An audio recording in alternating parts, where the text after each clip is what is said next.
koa efa teneniko teny Ambohijatovo misy virus ao anatin'ny ordinateur io asorina io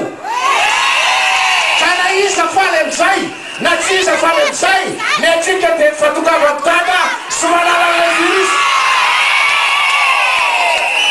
ka iaraka faotsika misaotra betsaka amin'ny fanampiny retinamatsika député sénateur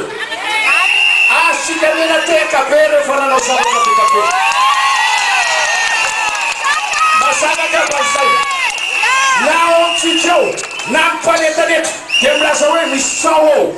marina fa misy sao ao fa mitandro ny tonton raha i tonton dia vernet pas de rapide